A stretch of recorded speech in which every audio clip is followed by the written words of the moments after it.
नमस्कार मित्रांनो. तर आपण PPS म्हणजे प्रोग्रामिंग अँड प्रॉब्लेम सॉल्व्हिंग हा सब्जेक्ट चालू केलेला आहे. तर या सब्जेक्टमध्ये मी युनिट वाईज तुम्हाला शिकवत आहे. तर आपण लेक्चर नंबर 2 घेत आहोत. तर युनिट नंबर 1 पासून आपण चालू केलेला आहे.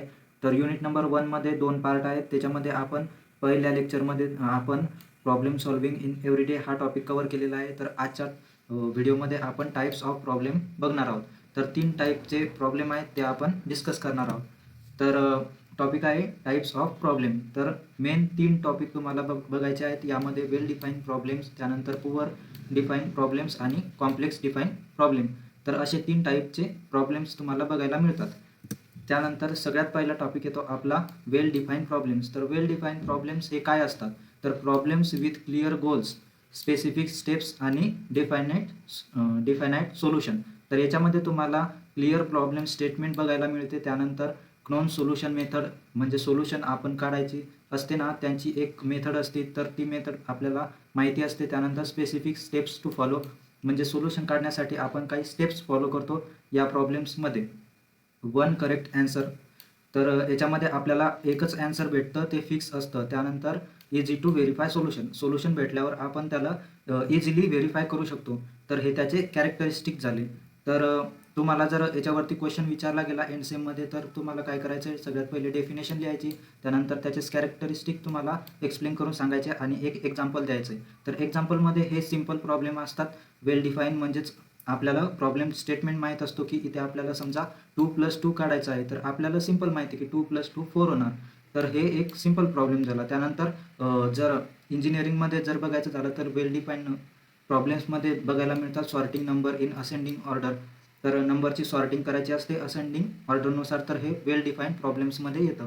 त्यानंतर येतं आपलं फाइंडिंग सम ऑफ 10 नंबर्स. जसं की 10 नंबरची जर सम आपल्याला काढायची असेल किंवा हॅलो वर्ल्ड हा शब्द आपल्याला प्रिंट करायचा असेल एखाद्या लँग्वेजमध्ये, तर हे सिम्पल प्रॉब्लेम्स झाले जे आपण स्टेप बाय स्टेप सॉल्व्ह करतो. यालाच आपण वेल डिफाईन प्रॉब्लेम्स बोलतो. आणि हेच डेली लाईफमध्ये बघायचे झाले तर बॉइलिंग वॉटर, जसं की आपण वॉटर उकळतो. त्यानंतर ओपनिंग अ लॉक विथ की, जसं की त्यानंतर फॉलोइंग अ रेसिपी, आपल्याला काही बनवायचं असेल तर आपण रेसिपी फॉलो करतो. तर हे झालं वेल डिफाईन प्रॉब्लेम्स. त्यानंतर दुसरा टाईप येतो पुअर डिफाईन प्रॉब्लेम्स. तर याला आपण अनस्ट्रक्चर प्रॉब्लेम पण बोलतो. तर याची डेफिनेशन अशी आहे, प्रॉब्लेम विथ अनक्लिअर गोल्स. त्यानंतर नो स्पेसिफिक सोल्युशन मेथड, याची काही मेथड नसते. पहिल्या याची आपण स्टेप बाय स्टेप सॉल्व्ह करतो, त्याची काही मेथड असतात. त्यानंतर मल्टिपल पॉसिबल ॲन्सर्स. तर याचे ॲन्सर पण एक फिक्स नसतं, याचे मल्टिपल ॲन्सर येऊ शकतात. तर हे झालं पुअरली डिफाईन प्रॉब्लेम्स, म्हणजेच मीडियम पण बोलू शकतो किंवा अनस्ट्रक्चर प्रॉब्लेम पण आपण त्याला बोलू शकतो. तर याचे कॅरेक्टरिस्टिक काय आहेत?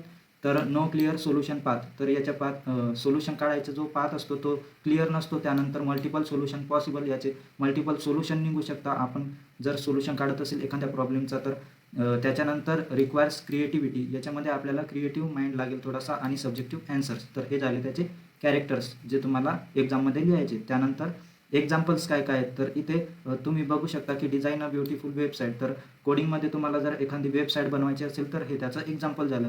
त्याच्यामध्ये तुम्हाला वेबसाईट बनवायसाठी एखादा क्रिएटिव्ह आयडिया लागेल की वेबसाईट कोणती, कलर वगैरे काय वापरायचं आहे, स्ट्रक्चर कसं असेल. तर वेगवेगळे तुम्ही सोल्युशन भेटू शकता यामधून.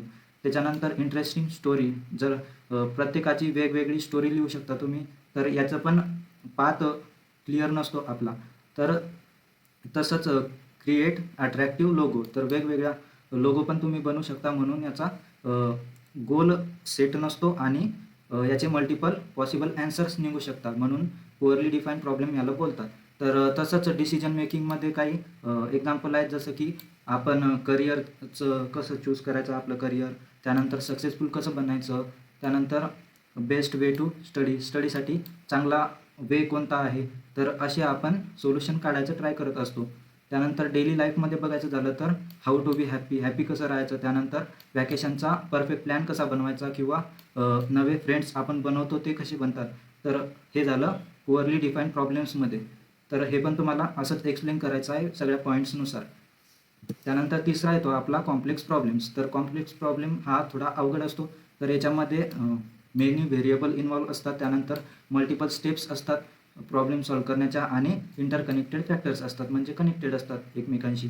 तर कॅरेक्टरिस्टिक काय काय आहेत याचे, मल्टिपल कंपोनेंट इन्व्हॉल्व, म्हणजे मल्टिपल कंपोनेंट्सचा यूज करतो आपण याच्यामध्ये. त्यानंतर मेनी व्हेरिएबल्स टू कन्सिडर, म्हणजे एखादा प्रॉब्लेम जर तुम्हाला सॉल्व्ह करायचा असेल तर त्याच्यामध्ये मल्टिपल व्हेरिएबल तुम्हाला कन्सिडर करावे लागतात. त्यानंतर रिक्वायर्स ब्रेकिंग इंटू सब प्रॉब्लेम्स, तर प्रॉब्लेम जर कॉम्प्लेक्स, इथे तुम्हाला हेडिंगमध्ये दिसतोय की कॉम्प्लेक्स प्रॉब्लेम असणार आहेत, तर त्याचं सोल्युशन काढण्यासाठी तुम्हाला त्याला आधी सब प्रॉब्लेम्समध्ये डिवाईड करावं लागेल आणि मग त्याचं एकच सोल्युशन निघेल, ते तुम्हाला इम्प्लिमेंट करायचं आहे. तर याच्यामध्ये तुम्हाला टाईम पण जास्त लागेल सोल्युशन काढण्यासाठी. तर हे झाले त्याचे कॅरेक्टरिस्टिक. त्यानंतर एक्झाम्पल पाहायचं झाले तर रिअल वर्ल्डमध्ये ट्रॅफिक मॅनेजमेंट इन सिटी, तर हे अवघड जातं की ट्रॅफिक मॅनेजमेंट करण्यासाठी किंवा वेदर प्रेडिक्शन करण्यासाठी, हेल्थ केअर सिस्टीम मॅनेजमेंट, तर हे झाले कॉम्प्लेक्स प्रॉब्लेम डेली लाईफचे. त्यानंतर टेक्नॉलॉजीमध्ये आपण बघतो की बिल्डिंग अँड ऑपरेटिंग सिस्टीम, एखादा ऑपरेटिंग सिस्टीम जर तुम्हाला बनवायचा असेल तर खूप प्रॉब्लेम येतात त्याच्यामध्ये.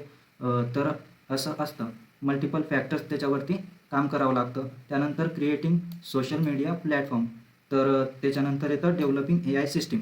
तर हे झाले कॉम्प्लेक्स प्रॉब्लेमचे एक्झाम्पल. तर असे हे 3 टॉपिक होते, 3 सब टॉपिक होते टाईप्समध्ये. तर हे तिन्ही टॉपिक तुम्हाला करायचे आहेत आणि एक्झाममध्ये विचारले तर त्याचा ॲन्सर तुम्हाला असं लिहायचं आहे. पहिले डेफिनेशन, कॅरेक्टरिस्टिक आणि त्याचं एक्झाम्पल. तर असं एक्सप्लेन करायचं आहे. त्यानंतर मी काही इथे प्रॅक्टिस क्वेश्चन्स काढलेले आहेत, याचा आन्सर तुम्ही कमेंटमध्ये मला सांगू शकता किंवा याचा आन्सर तुम्हाला पाहिजेत असेल तर डिस्क्रिप्शन किंवा कमेंट बॉक्समध्ये आपल्या चॅनलची लिंक असेल व्हॉट्सअप किंवा टेलिग्रामची, तर ते तुम्हाला ग्रुप जॉईन करून घ्यायचा आहे आणि हा व्हिडिओ तुमच्या मित्रांसोबत नक्की शेअर करा.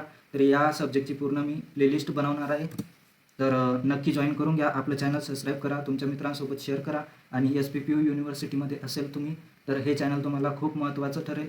तर थँक्यू मित्रांनो, धन्यवाद.